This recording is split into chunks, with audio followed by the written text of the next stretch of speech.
Explaining football to the friend who's just there for the nachos? Hard. Tailgating from home like a pro with snacks and drinks everyone will love? An easy win. And with Instacart helping deliver the snack time MVPs to your door, you're ready for the game in as fast as 30 minutes. So you never miss a play or lose your seat on the couch or have to go head-to-head for the last chicken wing. Shop Game Day Faves on Instacart and enjoy $0 delivery fees on your first 3 grocery orders. Offer valid for a limited time. Other fees and terms apply. Hey, Prime members, have you heard? You can listen to your favorite podcasts ad-free?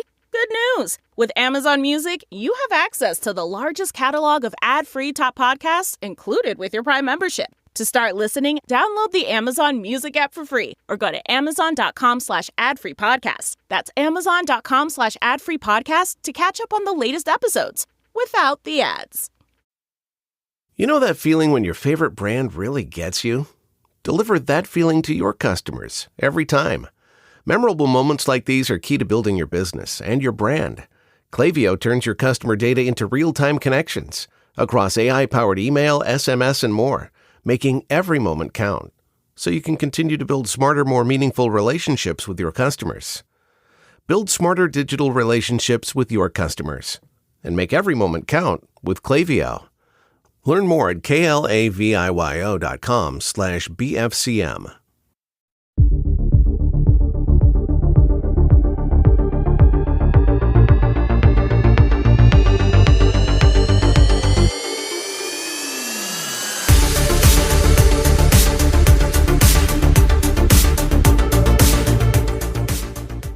So many things. I mean, it's all about Diddy right now. Everything is Diddy, Diddy, Diddy, which took over from Kate, Kate, Kate. But before we get into those stories, something that, I don't know, might be much more important than both of those things tied together. Are you ready? I am ready. Cameron Diaz and Benji Madden have had a second child. Oh, God, who cares? They have named their son Cardinal. Like cardinal sin? Cardinal. So someone in that house is either obsessed with birds or church elders that touch children. I have no idea. Yeah, like what is going on there. A baseball, they like baseball, like a baseball team. I would like to announce publicly on this broadcast for the first time that I have adopted a child, a daughter, and I've named her Sheet Cake because that's something I like.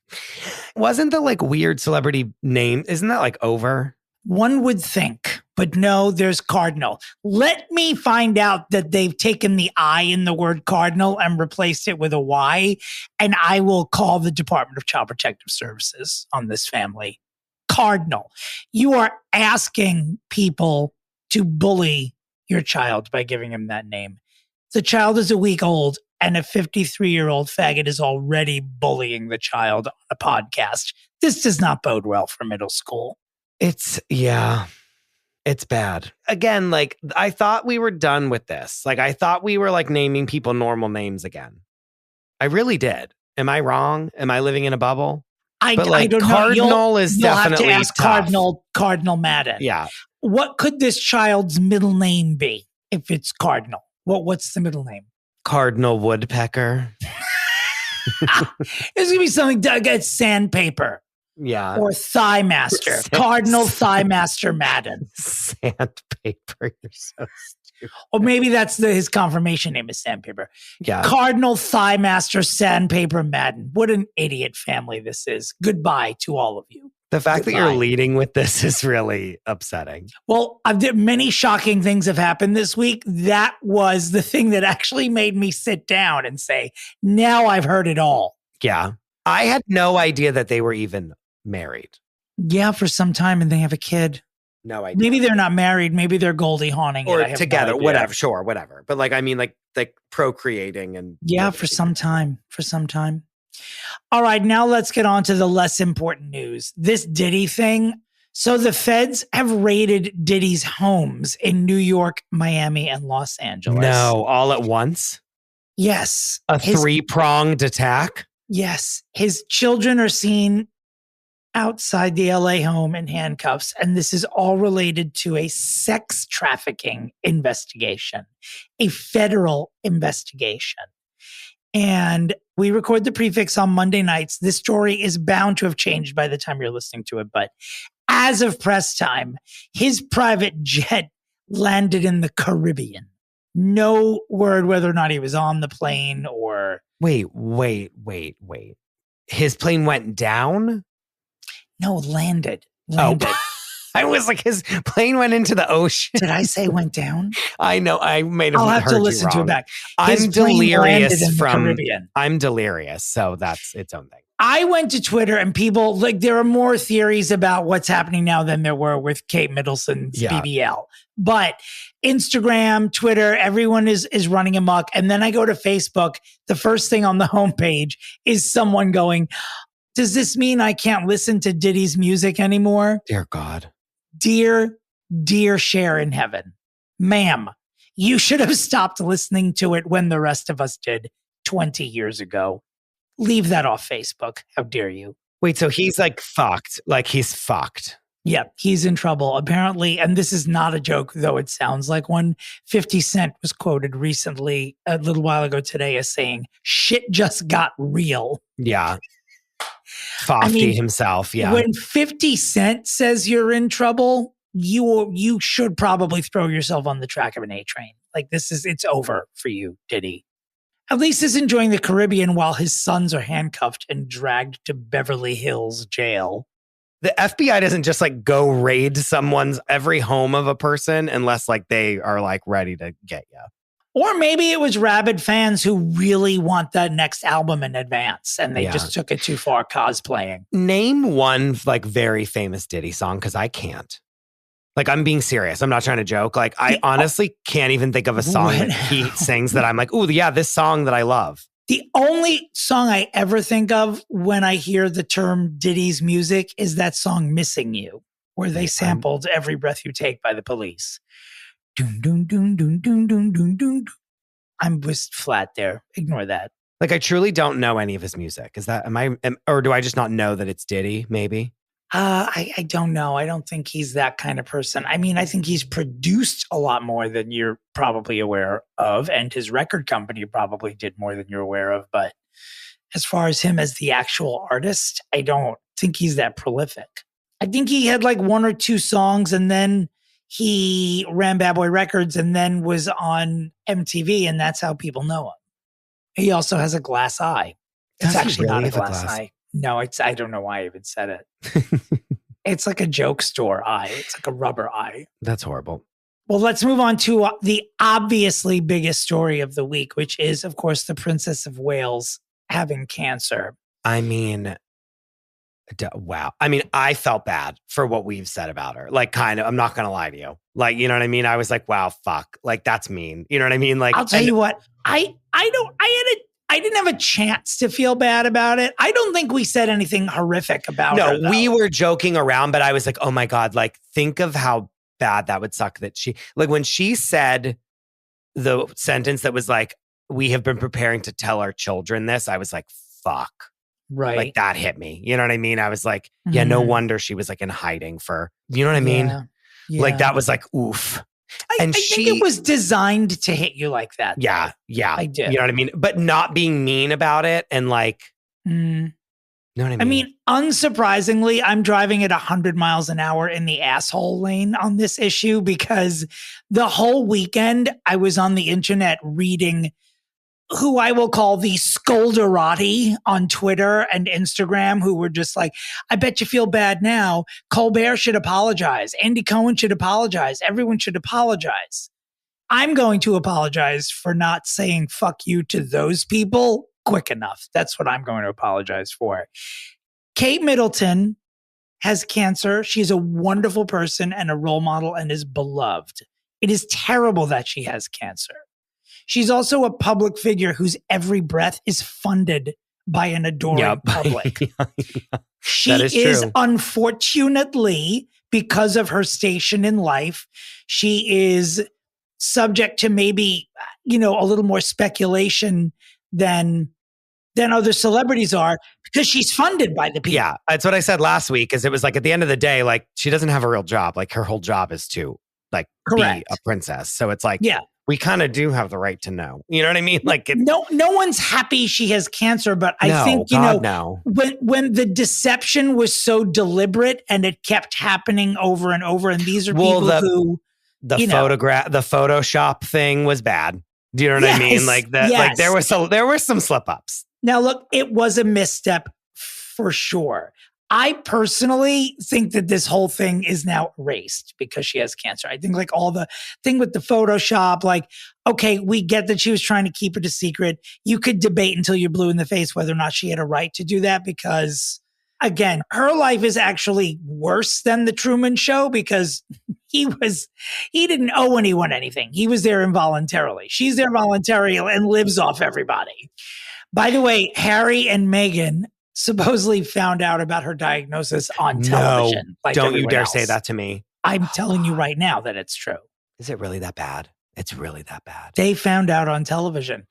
Even worse, Harry is going to be in the UK in May because he's going to be celebrating the 10th anniversary of the Invictus Games, but he is not scheduled to see William or Kate while he's there. Do they really hate each other that much? I think so.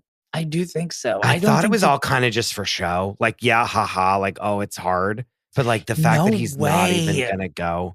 He said that his family is racist. There's no way he can like. No, I know that. But like. And it's like they know they're racist too, but no one in the family is supposed to admit that they're racist. What's wrong with you, Harry? You've ruined it. It's like the worst kept secret in modern or old history. No, of course. But for him to just admit, to say they'll never take him back. They'll never take him back.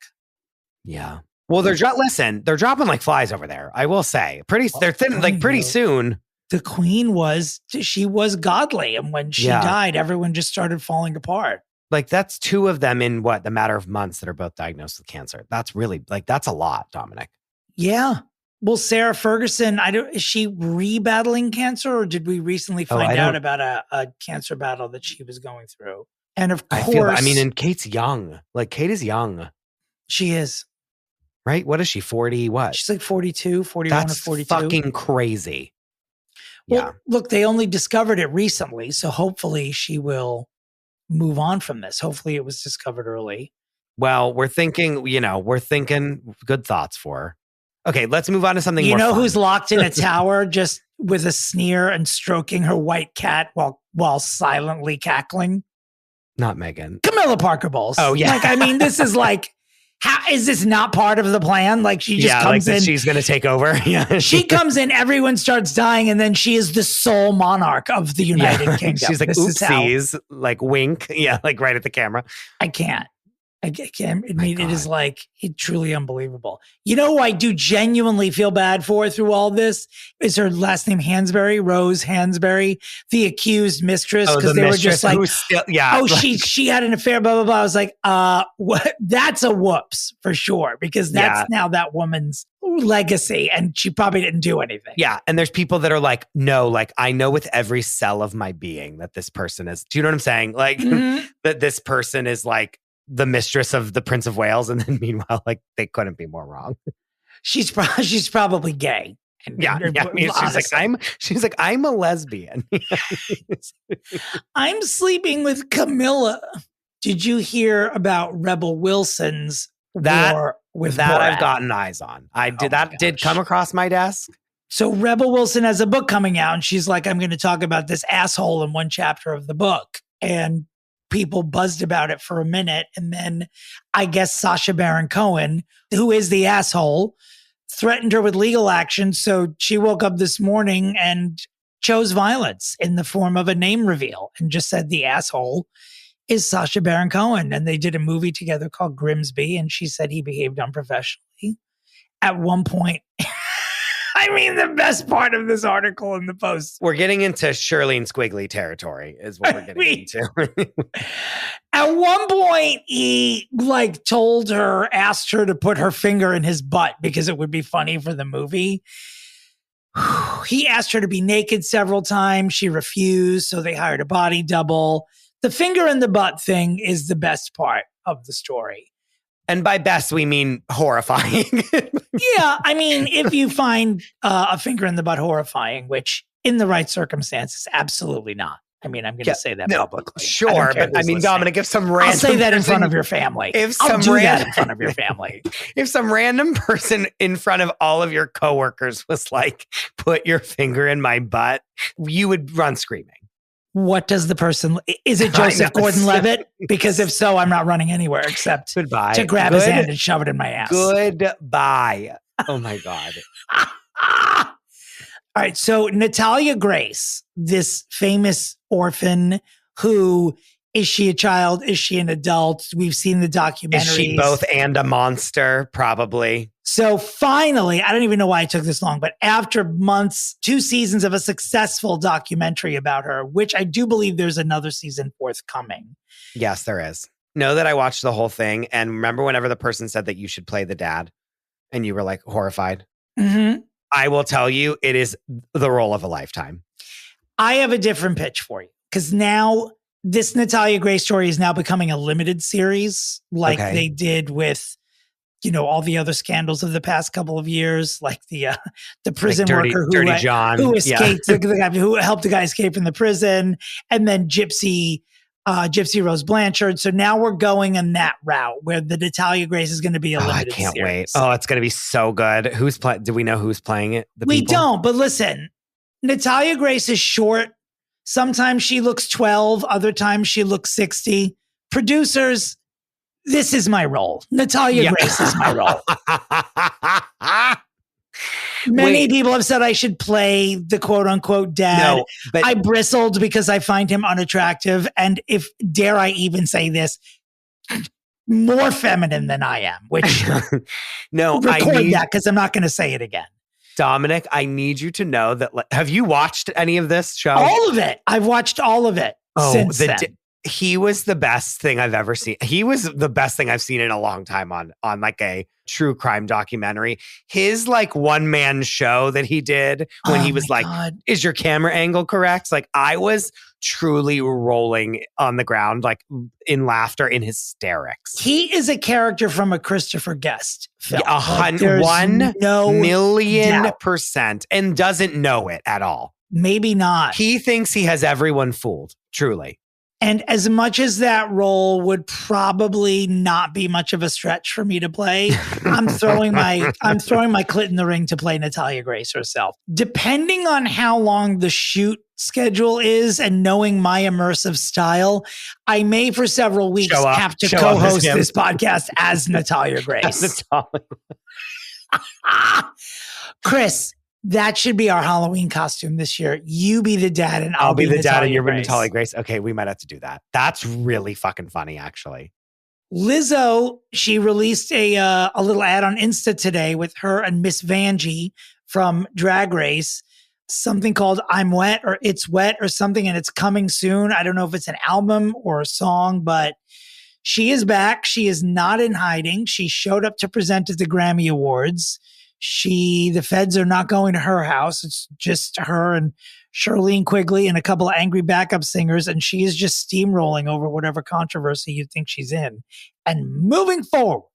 I kind of think this is good. I think so too. Like, I actually think she's just like, okay, I'm like going to do music now again. Like, sure. You know what I mean? Like I don't know. She is not acting like someone who's even harboring an ounce of guilt. And I feel personally that I don't feel that she's what? I don't feel that she feels guilt. I don't think that she thinks she's done anything wrong. She feels that she's like fine. Obviously, breathlessly awaiting. Just a few days away at the time of our airing will Cowboy Carter be coming out. Since our last broadcast, she's released some more art. Erykah Badu then tried to claim again with this that the hair that Beyonce was sporting was a ripoff of something she had done. And then the vice president of Parkwood or publicity at Parkwood responded to Erykah Badu's shady tweet by showing Beyonce having had this hairstyle that she was accused of stealing way back during Destiny's Child, I believe. Yeah. The Writings on the Wall album. You act like I don't know. Erica. Yeah. Yeah. The Writings on the Wall album. She has that exact hair in the bangs. When there's still 4 people in Destiny's Child, by the way. Like that's how long ago this was. Erica tried it and was shut down. Like she did this already and she got wrecked. Like, why keep doing this? That's when she flares up publicly now, is just to come after other people wrongly. It's like braided hair. It's not like it's like this revolutionary hairstyle that like no person has ever had before. Right. Do you know what I'm saying? Like, I've seen other people wear this exact hairstyle. Like, yeah, like Rick James. You know what I mean? It's like, Erykah Badu, you did not invent cornrows. Stop. Or beads or braids. Do you know what I mean? It's just like, it's not like, it's like, wow, look at this revolutionary thing. I was like, oh, that's like cute that she did that. Speaking of stealing another celebrity's look, Bruce Springsteen took to the stage earlier this week, and apparently people are now saying he looks like Tilda Swinton because he's had too much work done on his face. Have you seen it? Number one, have you seen his face? And number two, why is Tilda Swinton always used as someone that people compare their looks to? It's so mean. Does she just look so like... I mean, I don't want to say she looks ordinary, but does she look so vanilla that everyone's just like, oh, that looks like Tilda Swinton? Just when someone looks whiter or smoother?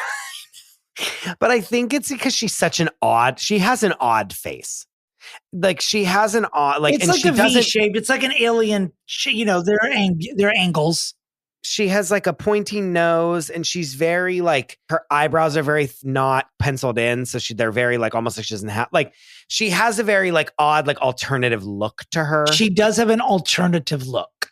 Do you know what I mean? I think that's what it is. And I feel like you often use Tilda Swinton as, this exact example. I swear to you at this moment, I thought you were about to say you, meaning I also look like Tilda Swinton.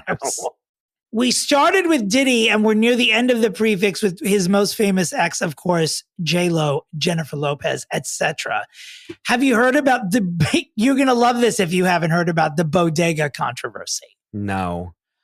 Oh gosh. So in the documentary, which we have referred to many hundreds of times on this podcast, This Is Me Now, someone asks her what her bodega order was in the Bronx. And she responds with ham and cheese on a roll, a bag of chips, and the orange drink. If you know, you know. Well, everyone who lives in the Bronx has now recorded a TikTok in response to it, saying everything from you've never been to a bodega to I'm from your block. I do not know what you're talking about with the orange drink.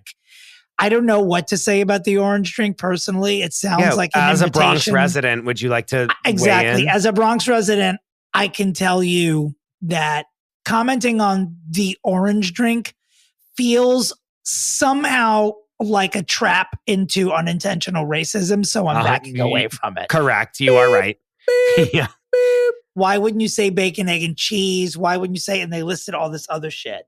Fun fact, pre-COVID, which was maybe among my drinkiest years, our friend Tom Chacho will tell you that I would leave Drag Race screenings at Industry and then go to the bodega right near between Tom's house and Industry, where I would deliberately, no matter how late it was, order a ham and Swiss hero with mayonnaise. Yowza. That sounds so good. Oh my God. I mean, it was so delicious. So much white flour. Yeah. Oh yeah. But I was doing it on purpose to absorb some of the alcohol. Yeah, I'm sure. And then one day I got on my scale and it said no. it was like, please get off. It was said like, no, it didn't even say please. It just said nope. Okay, one thing I have to circle back with Beyonce, but also, guys, should we go to J-Lo's concert? Oh my God, weigh in. I think that we need to. I texted the group, me, you, Rebecca, and Tom, and said, I think we need to go to J-Lo's concert. I just think that we do. And am I going to have fun there? Like actually watching her? No. Am I going to like enjoy the singing at this concert? No. Do I need to witness it in person because she has brought me on a roller coaster that is this the what was it? The trilogy of terror, as you called it? Yes, the album, the documentary, and then the album, the movie, and then the documentary. I think we need the this is me now on ice. You know what I mean? Like I think we need to go. Did you just say this is me now on ice? On ice, yes. I think we have to go. Don't you think? Yeah, I don't want to. We do. You know, I don't want concerts. to either, but I know that we need to do it. Like, I don't want to do this. However, I know that I will regret not going. Is there a way we can get it in one of those boxes? Where is the concert being held? I don't even know, but I'm going to do some research and we're going to buy tickets. Does someone have a box for us? We'll pay for it. We're begging you. I can't sit down there with people that actually say they're fans of hers. I can't do it. No, we can't. Or we have to be like up in the nosebleeds where like no one wants to be with us. Do we count as press? This is a podcast. Can we get press passes? Can someone help us? So we can literally trash her. Can someone let me in there for 10 minutes so I could take one Insta picture to then write 9 paragraphs of how much I hated it? We're horrible. By the way, speaking of shade, I have to tell you this one thing. Someone talked to Chris Cuomo about the whole Don Lemon situation and his diva demands. Why? Chris Cuomo's response was that Don Lemon thinks he's Angelina Jolie and always has. Wait, that's actually really good. That's like genius. A slam if I've ever heard one. Don Lemon being compared to Angelina Jolie makes me, for the first time in a long time, like Don Lemon. I hope he did walk around like that all the time. And also, I feel like Chris Cuomo should come on this podcast. You think Chris Cuomo will come on ours? That was a good slam. I'm not going to lie. If he's slamming Don Lemon like that, like I want to hear who else he has to slam. I'm not going to slam this next person, but I will direct our listeners to Nicole Kidman's Instagram page, where you can find all these photos from a recent photo shoot that she did with Elle magazine. I need to see Nicole Kidman in person. She's a celebrity I have not been in close proximity to physically. I need to be just a few feet from her face. I need to look at it because I've had it. Did you see the videos? She's either aging in reverse or a cyborg. Or is AI. Or does not, or has been dead for 10 years. And everything we've seen of her is a hologram or a cartoon. She is wearing a dress in one of these photos where she looks like a tapeworm crawling out of a prolapsed asshole. I'm not even kidding. If I were Balenciaga, I would remove my tag from that. And it's just, she's trying to look different, and she does, and she looks wonderful, but this is just not possible. It's not possible that she is the age she is and looks younger. Now she's sporting some blonde bob. I need answers. That's all. I just need answers. Dominic, speaking of Nicole Kidman, do you know that they have recorded 3 new openings? Yes. In AMC? Yes. And I'm furious. Why? I want the original. I'm sure the original will still be there. I don't. I hope there better be. You think that they should know? There was no way they weren't going to capitalize on this. People will go to the movies to see those trailers alone and then leave. Yeah. Okay, we have a segment that we need to get to right now. Oh my goodness! And it's called Britney Watch. Oh, baby. Hi, y'all. Wait, I don't even know what's coming here. Yes, what is the update? Because you sent it to me that Britney Spears put on her Instagram story, or like posted on her Instagram that she is going to be doing a song with Beyonce on Beyonce's album. And this isn't true. And then she deleted it and then deactivated her Instagram. But I was stunned and in shock, and like multiple people at work saw me receive this news, and like I truly short circuited and like powered down. Well, we should tell there was a 5-minute window where I don't know if her account was hacked or if she was having an episode. She deactivates it like all the time. She basically, there was like 3 paragraphs about how she was coming back to music and she'd recorded a duet with Beyonce.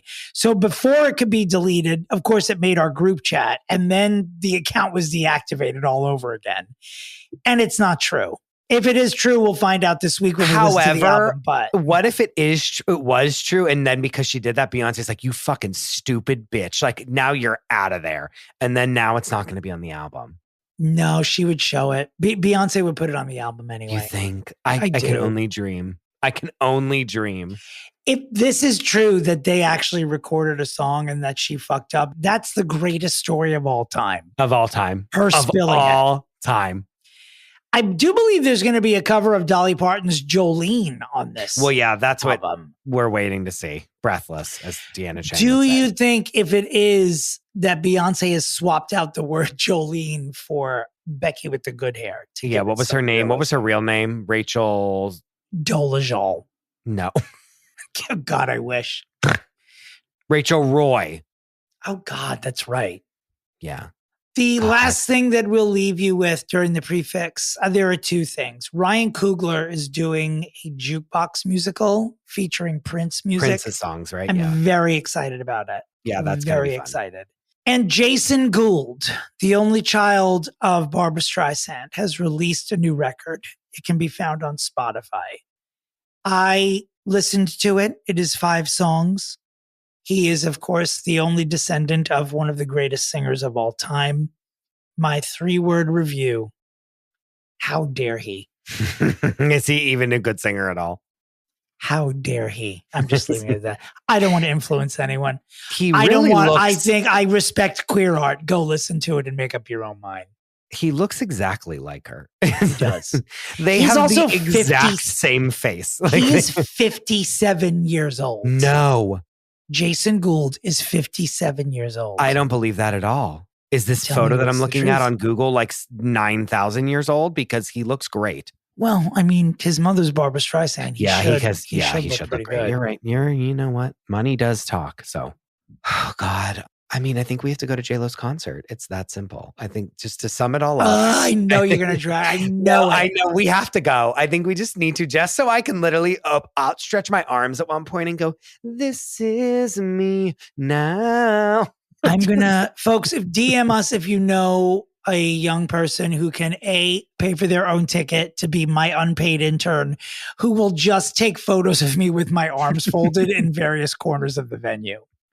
We need a box. Does anyone have a box? Does anyone have a box at whatever Madison Square Garden ? Where do you think this is happening? I don't know. Is the box for me to stand on so I could see the concert? No, I really think we need to be in the nosebleeds, but we're doing it. Oh, that box. I thought you were being a wise ass because one of the reasons I don't like going to concerts is because you're short and you can't see over people in front of you. Yeah, because there's no, if you want everyone to stand up, that's fine. How about a booster seat or a booster stool for me to stand on? Just 6 inches or so. Does anyone have a box and it's you? I need an Apple box. On. That's so I just mean. want to be 5'10" at the concert and I'll be fine. Just give me a 6-inch box. We're going to JLo's concert. It's decided. I'm going to die there. That's what's going to happen. You're going to feel terrible. Speaking of people I would love to see in concert, I think it's time to get to the fix.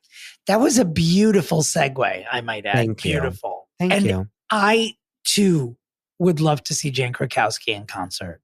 This is me now. All right, let's do it. Forget one-size-fits-all diets. With Noom, you get a personalized weight loss plan that's tailored to your lifestyle.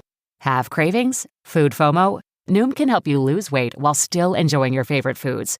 Noom's users love the flexible approach, blending psychology and biology to help you lose weight in a way that's sustainable for you.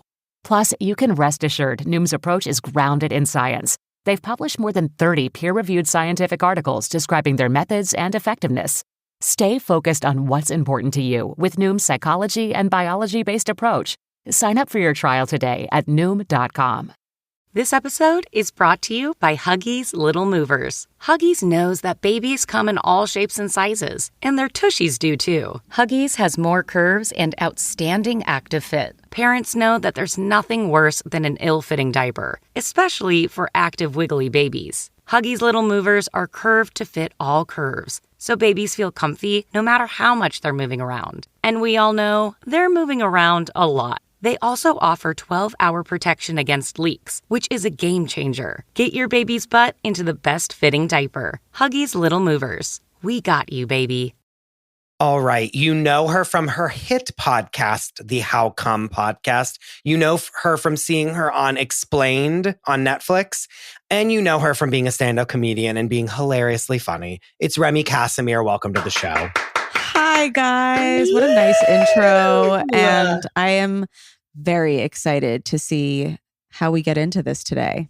It is a lovely to meet you, Remy. Absolutely It's lovely to meet you. I wish we were meeting under better circumstances, though, Remy. I have to say, because I am and have been for several weeks butterly confused about why we are fixing one Jane Krakowski.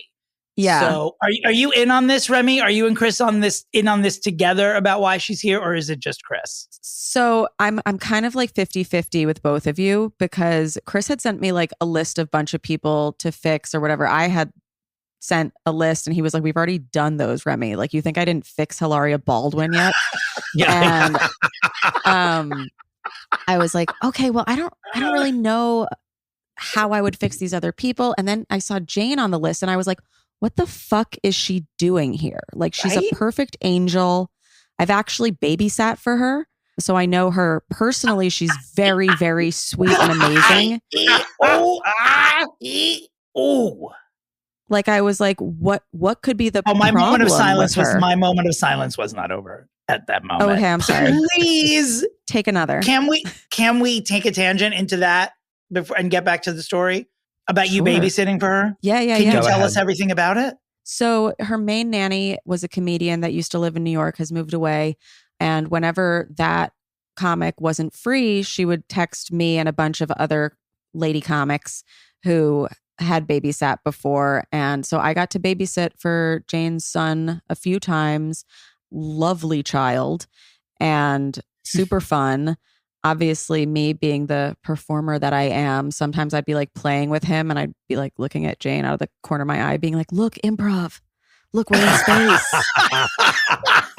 Are you impressed? Ooh, I'm a gangster now. Jane, look. But she's just so sweet. She's such a hands-on parent. She was always there for him for dinners. She was really sweet to us babysitters. Like, if it was really late, she would send us home in a car. Like, she's just like awesome and very, very nice. So yeah, I was shocked to see her name on the list, because I was like, what could possibly need fixing? Right. And well, I'll tell you that someone wrote in and they said Jane Krakowski like didn't do anything wrong, just like I want better for her. And I was like, they just want to see her more.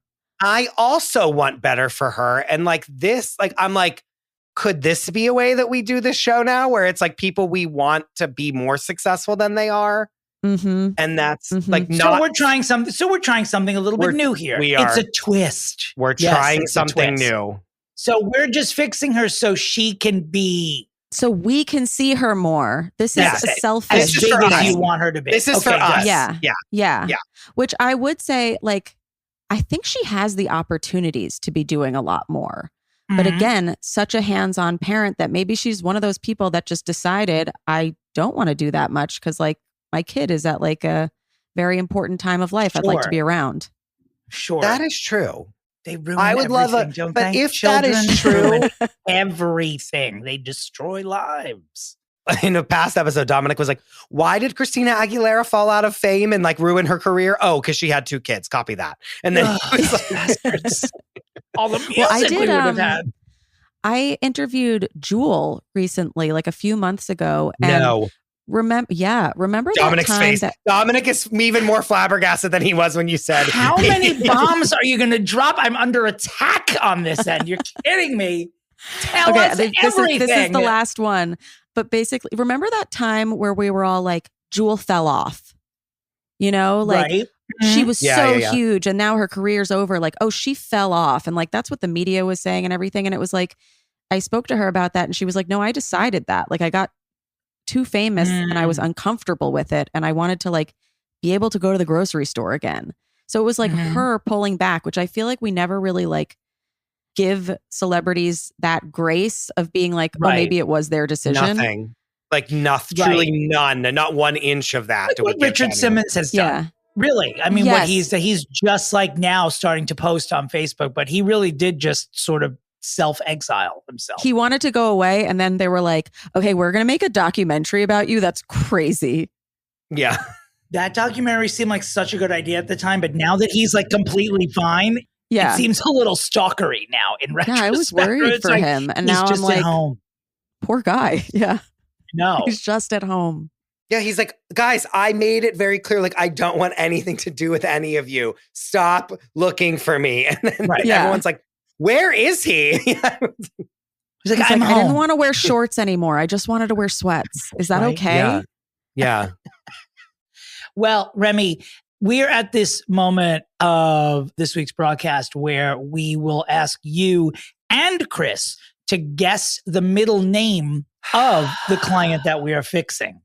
However, this happened once before and I treated it differently. I have done an extensive amount of research up to 8 minutes before we started recording this podcast. And I am telling you, I do not believe that Jane Krakowski has a middle name. I cannot find hide nor hair of it. Okay. So what we will do instead is for Jenna Maroney, the character she played on 30 Rock. Now, I cannot find Jenna's middle name either, but I will ask the two of you if you can name where Jenna was trained as an actress. What school did she go to? Oh, okay. I have to drop another bomb. If you went to school with Jenna Maroney, I'm going to call bullshit. She's a fictional character. No, it's something of dramatic tricks. Yes, the Tampa School of Dramatic Tricks. The Tampa School. And do you know why I know that? The Royal Tampa Academy of Dramatic Tricks. Where she learned stage acting, and game show pointing. Do you know why I know this? No. Why? You wanted to go there? Because the episode that she says that she went to that school, I played a page in the background. So I heard her say that line like Dominick's leaving. 97 times. Dominick has fallen on the ground. He's fallen on the floor. Dominick is gone. He is gone. You were in an episode of 30 Rock? Mm-hmm. I was an extra. Oh, God. Just a little extra. I held a deck of cards for Tracy and then I ate ice cream and chanted lizard, lizard. But when I was just sitting around. Oh my God. I know. It was honestly the best day of my life. That's amazing, Remy. Doesn't she say it in voiceover?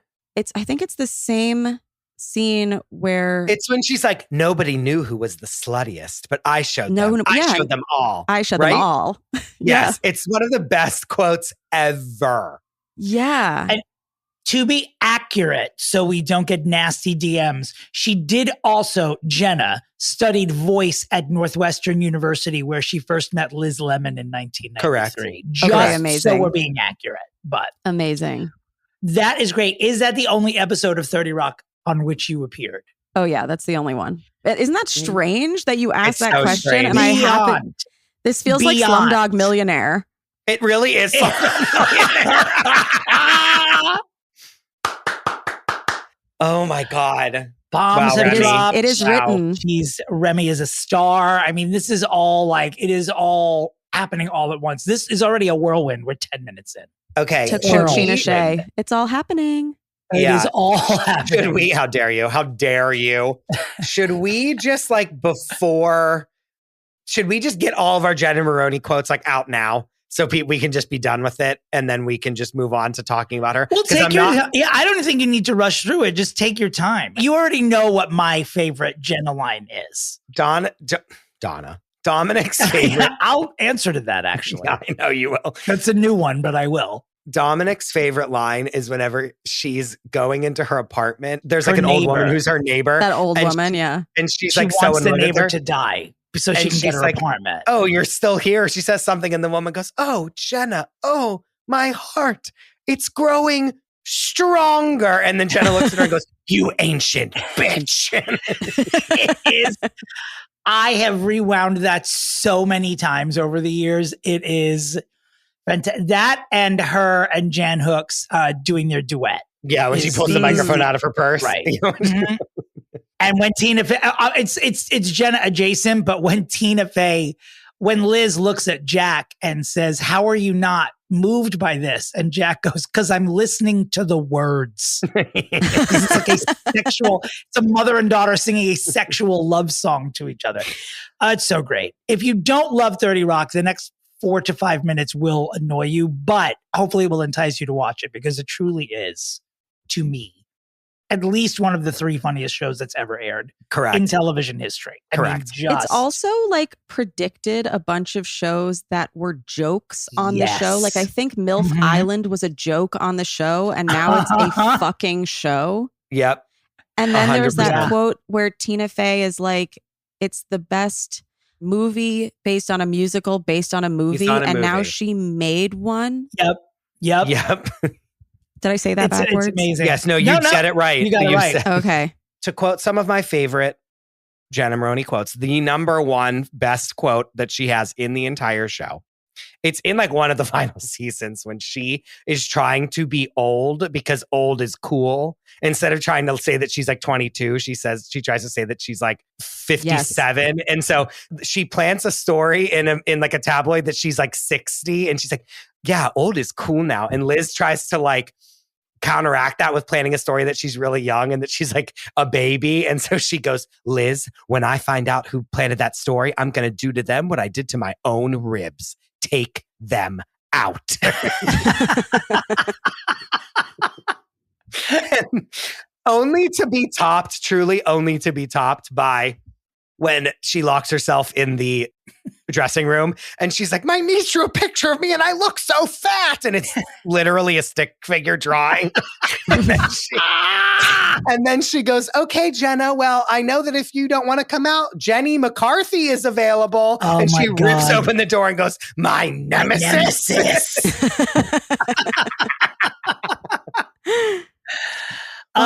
So now that we are cackling along with the performance of the century, I guess we are here to answer the question, why isn't she like Lucille Ball level famous when it comes to in any category, actually? Why isn't she a bigger star? Because we know how insanely talented she is. Let's talk a little bit about her career. Before we get her on 30 Rock, where like America falls in love with her, she did go on Broadway for, I feel like, a very long time. She was a big Broadway person. Mm-hmm. She won a Tony for Grand Hotel. Awards. That's what I wanted to say is like, what's the barometer for like how successful she is? Because she's won so many awards and she's like pretty well known, I would say.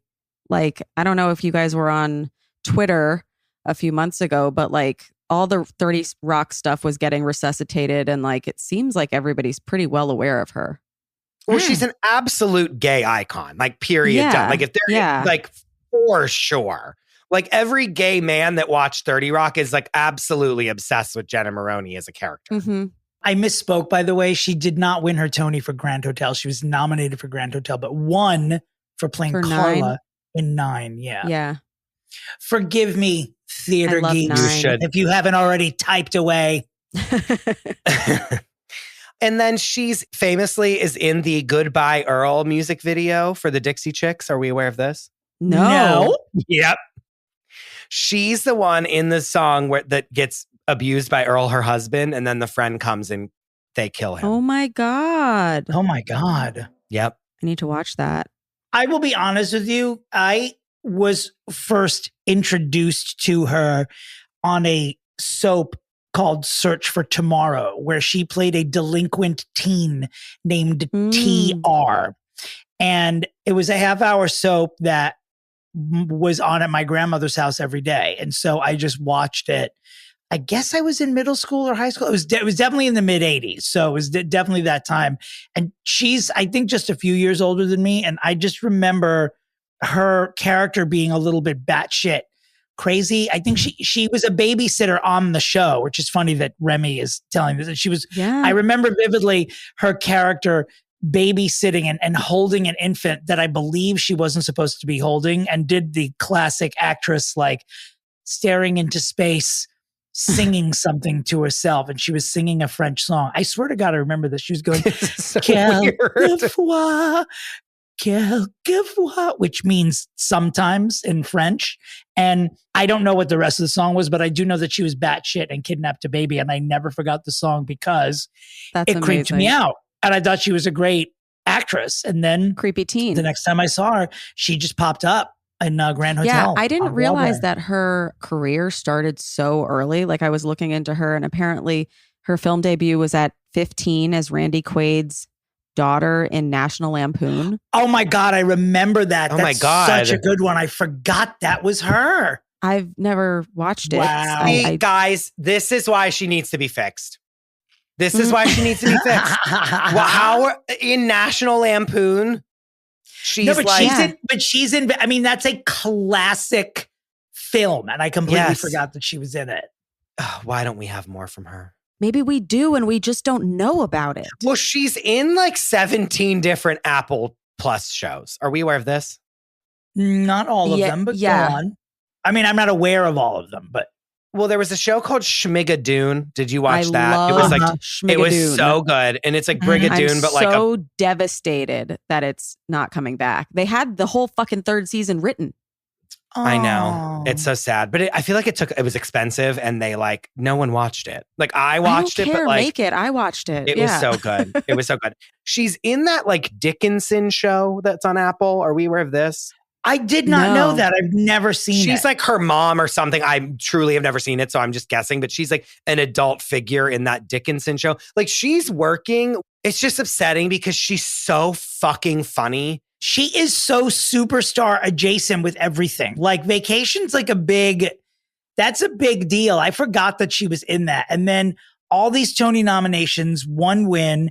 That soap opera I just talked about, she apparently was nominated for daytime Emmys for that role, which I did not know, for the role of T.R. Teresa Rebecca Kendall. Thank you, Wikipedia. She did a 5-year run on Ally McBeal. I was just about to say we haven't mentioned it. People have reached out to me and been like, it does hold up. You will love it. That's interesting because I'm curious if it does. It's obviously because of their reunion at the Emmys. I think it's having a little bit of a moment, but it felt very of the moment to me. Like when I look back on it, the thoughts I have about it are very dated, but I don't know. So is every old movie. I'm excited for us though, Chris, because like, we do get new, I was just going to say Jenna content. We do get new Jane content because there's so much that we just haven't seen yet. Yeah, she played Elaine on that show. It was like Elaine crawled so Jenna Maroney could walk, and so the Kimmy Schmidt character could absolutely be like sprint. It really is a trilogy almost. Like when you watch Ally McBeal, you will feel complete having seen like where this sort of snooty sitcom character evolved from, because she is sort of a variation on these other characters. It's great. She's great. This is fun. Great. Now I am glad we did it just so we could talk about Jane Krakowski. And obviously. I should have opened with this, Remy, but truly when I sent you the calendar invite that said like Remy Kassimir fixes Jane Krakowski, when I tell you absolutely 5.6 seconds elapsed between me pushing send and Dominick calling me on the phone and going, why the fuck are we fixing Jane Krakowski? It was like, how dare you? How dare you? Like, is this some generational thing? I will fight for it. And I explained it. And he was like, I still don't agree with this, but we're doing it anyway. And then hung up the phone on me. I think it's a cute twist. I just realized, I was looking at Wikipedia, that she There's a real babysitter theme happening here. Uh-oh. She played What? a babysitter named Christine. She's in like one scene, but she played the babysitter in Fatal Attraction No. with Glenn Whoa. Close and Michael Douglas. Yes. Although I was not a babysitter to Jane Krakowski, I was working on a show that she was a guest on once. Mm-hmm. And we were in a little area and they were like doing what they had to do for the show. Once it was over, her and the other co-hosts were talking. And they were talking about like getting nominated for things. And Jane was like, it was something like, I forget how they got into this conversation, but something along the lines of like, and it's always great to be nominated. And then Jane was like, and when you don't win and you never win, like it fucking sucks. Or something like that, where it was like, like where it was very apparent that she was like upset that she never won the Emmy, even though she was nominated like basically every year that 30 Rock was on the air. But she never won, but always she was nominated 4 times. She's like, and it's never the same just to be nominated, like FYI. Like she's in good company. You know the thing though, I feel like other than this My Pillow thing that we're like hearing about, Jane is not capturing like the tabloids. Is that the problem? Tina's not in the tabloids either. Yeah. I mean, she keeps to herself. She's never been like, she always looks good when I see her on a red carpet, but you don't see her stumbling. You've never seen her stumbling out of anywhere. She's always worked. Like her resume is super. It is sort of miraculous that she's not a bigger star. And I bet it is partially by design. She's like, she originated a role in the original production of Starlight Express, which is a campy roller skating musical, which was huge in the 80s in New York. Well, here's research that I'm doing live that I want to share with you, because I always, when someone loses an award, I have to know who they lost to. So the 4 Emmys that she was nominated for 30 Rock. In 2009, she lost to Kristen Chenoweth for Pushing Daisies. Mm-hmm. Oh, shit. I loved Pushing Daisies. Yeah, that sucks because everyone loves that show. Well, I will tell you that I'm looking at these 4 people that beat her. And every year when she lost to someone who was like they're absolutely going to win because this is a hot new show and we have to give it to them moment. And I think that Pushing Daisies was that. And Kristen Chenoweth was that. Like that was a critically acclaimed show that no one was watching. And I feel like that's why Kristen Chenoweth got that Emmy for Pushing Daisies. So Jane lost there. The following year, she lost to Jane Lynch for Glee. Playing Sue Sylvester, which is obviously like the first year of Glee. Everyone wanted Jane Lynch to win that year. No, and she was fucking hilarious. I won't. Absolutely, yeah, and absolutely. we'd never seen a character like that before. No, right. God, no. That was just so unapologetically mean. Yep. Yet likable.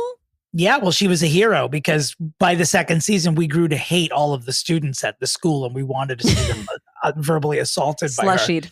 Yeah. The third Emmy she lost was to Julie Bowen for Modern Family. She played Claire Dunphy on Modern Family. Fair. Claire also was nominated for the first time the year before and lost to the steamroller that was Jane Lynch that year. Okay. And then in 2013, her last nomination, she lost to Merritt Weaver for Nurse Jackie. And did you guys watch Nurse Jackie? No, I didn't. No. Really good. Just really good. And she was crazily good in it. So I almost understand why. But that was her last nomination, was in 2013 for 30 Rock. But then she was nominated in 2015 for playing Jacqueline Voorhees in Unbreakable Kimmy Schmidt. Mm-hmm. Her only nomination for that series. And she was beaten by Allison Janney for a sitcom called Mom. What else is there to say about Jane? I think we're there, but like, I want to just say, like, I'm nervous that she's just like, no, I think I'm good. Like, and I'm like, I want more for you, but does she want more for herself? Mm-hmm. That's my question. Mm-hmm. How young are her kids or kid? How many children does she have? She's 2, I think. He must To be the like pedia. 10 now. He is. To the pedia. Is he 10? He will be 13 in April. Oh, wow. okay, yeah, Oh my he's God. like COVID young. really fried my brain. No, but like, he's still young. Like, I'm like, your kid's He's probably young, like 18. It's like, no, like he's like barely a teenager. So it does make sense. Even though children ruin everything, it does make sense that she's like, no, I want to be like here for my child, which is like a bummer to hear for me. Yeah. But it makes me happy for her. Yeah, but he is a cool kid too. Oh, Like, that's good. He's fun to hang out with. Ugh, this is hard. Okay, I think it's time to do the pitches. Remy, so you know, we will both start pitching our ideas of how to fix Jane Krakowski. You may also enter a pitch if you would like, but you choose between us who you think is best. If you knock us out of the park with your pitch, then we will both, you'll know, because we'll both absolutely default and crown you the winner. However, if we shut you out, you then have to choose between us. Great. Jane Krakowski. On this show, on this very show, I have questioned, where is her memoir? And although that is not my pitch, although all you guys have done was solidify that she should have a memoir with every single movie that's like an iconic film that she's been a part of that we are unaware of. Although a memoir is, I think, something I want from her desperately, I'm not going to pitch that because I just pitched it a couple episodes ago for Katherine Heigl, and I just need to do a different pitch. What I want, and when I say what I want is what I want is her to do like a spinoff of 30 Rock that is just Jenna Maroney. It is in the vein of 30 Rock. She is just like Jenna. a work, truly just Jenna, hands up. Like going around being a working actor in New York, like getting into situations, having Mickey Rourke catapult her into the Hollywood sign, quote from 30 Rock, like have it and never forget whenever she's like, this is like the time that Mickey Rourke, and in like one of the final episodes of the show, looks right into the camera and goes, I'm joking. I've never met Mickey Rourke, and walked off. Like having her in these situations where she thinks she's going to an audition, but it's really like a porn audition. She thinks she's like, you know, she goes to do like a celebrity spot where she's like going to be doing a commercial, except it's for like foot fungus medication that she then has to try to get out. Like whatever Jenna's up to in 30 Rock, like that's what she's doing. And like, we can have some of the other people come back, or we can have like a few little guest spots, but it's really like that same character, like being an quote unquote older actress with all these like social media little starlets, like taking her roles and all kinds of stuff like that. Like just letting Jenna live out loud on her own. I think we could get her that Emmy finally. I know it's a stretch, but like, it's what I want. It's so what I want. And I think it's like, she's not going to have the overall broad appeal that we all want her to have. She would have it already if that's what she wanted. She was on the biggest, one of the biggest shows to ever exist. And so I want to feed her audience, which is us. And I think that's what we want, is Jenna Maroney hitting the boards, auditioning, and getting into truly like a situational comedy. I see what you did there. A situational comedy, bringing it back to the old school situations and like us dying laughing at it. And that is my pitch. That's my pitch. It's a great pitch. Dominick.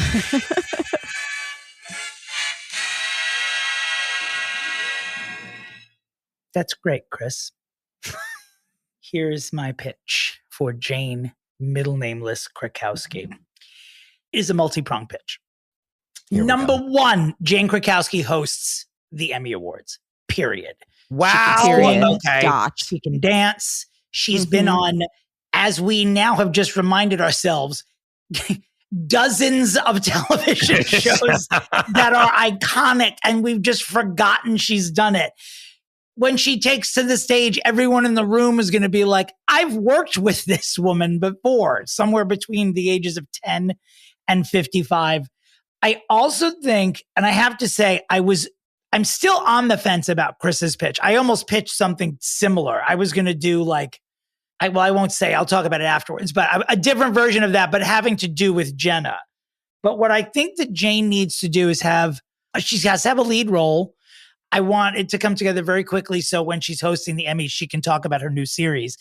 And the character she plays should be, it's sort of like a little bit Jenna, a little bit Valerie Cherish, and a lot of Jane, but she's a theater actress, and that's the situation comedy. It's like a much less annoying version of Smash, where she's the central love character. It should Smash. be a we sitcom. loved. Oh God, Dominic. It should be a sitcom.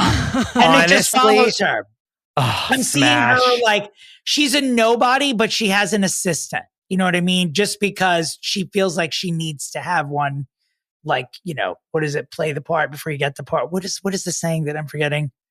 I don't know. Where you like fake it till you make it. Jesus Dress for the Christ, role I that have you to stop want. smoking weed before these things. And during. So I think her having her own sitcom and playing a theater actress is sort of everything that her entire career has pointed toward. Mm-hmm. And that's my pitch.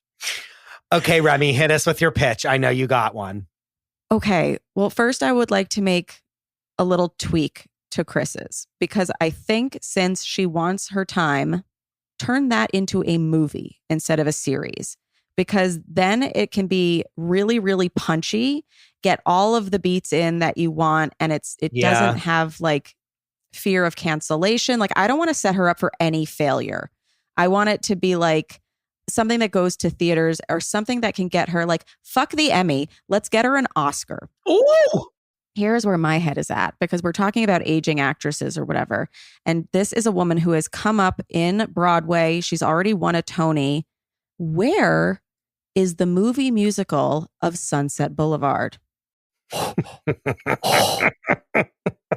Where is it? Dominic Oh. is... And this is another connection. I saw Glenn Close Oh. in Sunset Boulevard as that titular character. And she was fantastic. But what about a Jane as, what's her fucking name? We're done here. Dominic, she's We're done it. You did it. You did it. Did I That do sound it? you hear rolling past your windows is Chris and I's combined clits popping off and rolling through our nation. It's Truly, truly our spirits leaving our body, our skin vehicles and floating up to heaven. As Norma Desmond. Jane Krakowski as Norma Desmond is the best thing I have ever heard in my fucking life. Fantastic. Fantastic. That And is it could be a little funny because it is kind of like when I do there watch are Sunset elements. Boulevard, I'm like, this is kind of insane that it's like a person going wacko because she's in her 50s. Yeah. Like in a modern context, like that's just so silly. So I think she could bring out the drama and the comedy of it. And like, I think the songs are in her range. God damn it. It would be great. That Remy? is just so great. When I tell you, when you said, let's get her an Oscar, truly the flash in my mind was her recreating Sunset Boulevard. And then it was the next No sentence that you way. said. I swear to you. That's I go, wild. she's Chills. gonna say Sunset Boulevard. And the fact that it's the musical, and you, Remy, you don't know this. Dominic flew to London on purpose to see Nicole Scherzinger in Pussycat Boulevard. I my think God. she is playing Norma Desmond in Pussycat Boulevard. She just rapped. Dominic flew to another country to watch someone insane play this role. I built an That's entire vacation around hilarious. her playing this. And I will tell you, there's so much life in that character, differently from what Gloria Swanson and Glenn Mhm. Close brought to it. I mean, there's definitely, without spoiling the ending, I mean, she's insane from frame one, this character. But Mhm. Nicole actually brought Nikki brought elements of humanity to the character that I hadn't seen before and humor. However, it was very much Nicole Scherzinger playing Nicole Scherzinger as an insane 50-year-old. Like she made Norma Nicole. But this idea is so good that we have to like actually Call her. Nicole Scherzinger is coming to New York. Well, I mean, this is a real thing. Like this is a fucking brilliant idea. Remy. Because the Glenn Close movie version, by the way, which even up until a year ago, people were like, it's still going to happen. And it's like, and who is Glenn Close going to play? She cannot play Norma Desmond. She is 75 years old and Norma is supposed to be 50 at best. She's supposed to be 50, maybe. Because I think she's supposed to actually be 40. And that's part of the joke is like, she's not even that over the hill. What I think would be, if Glenn does it in the movie musical, because they are still talking about it, like if they did, there would have to be a wink to the reason this woman doesn't have a career anymore is because she has aged horribly. But Glenn looks really good. Glenn does for 75. Look up that Booking.com fucking commercial. You're going to be like, whoa. Glenn looks fantastic. Glenn. I mean, she looks like an older woman, though. She's too old to play 40 or 50 now. This idea, by the way, don't forget Nicole Scherzinger is coming to Broadway now with Sunset Boulevard. Dominic, we're going. Yeah. Pussycat Boulevard? We're calling it Pussycat Boulevard, which is what I hope. Oh, wait. Was she really in Sunset Boulevard? Yes. Oh, Remy. I'm not making this up. She just closed playing Norma Desmond for months in London on the West End. Shit. I thought it was like some like funny retelling, and then it's no. It was the actual. Don't you wish your actress was as old as me?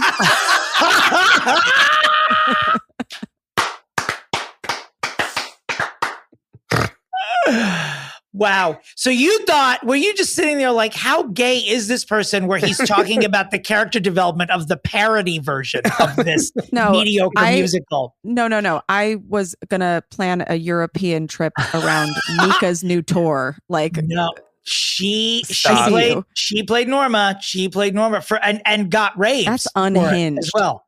It was unhinged. That's crazy. She was unhinged. Chris, how many times did I only use the word unhinged to describe the entire performance? Yes. But it's really shocking if you go see the Broadway production because there's a lot of it's very, shall we say, newfangled, and it's very like no set at all, and a lot of what you're seeing is on a screen, and some of the actors operate these mobilized cameras and they get right up in your face, and when you see every wrinkle and pore on Nicole Scherzinger's face on what has to be a 20-foot screen, she just had my respect just for doing it. I wouldn't do that, and I'm not a female actor of a certain age. Like a ballsy move to even just do it because she is a sex symbol for sure, and she is very stripped down here. And it's I don't want to use the word brave, but it's just sort of like it's brave in quotes.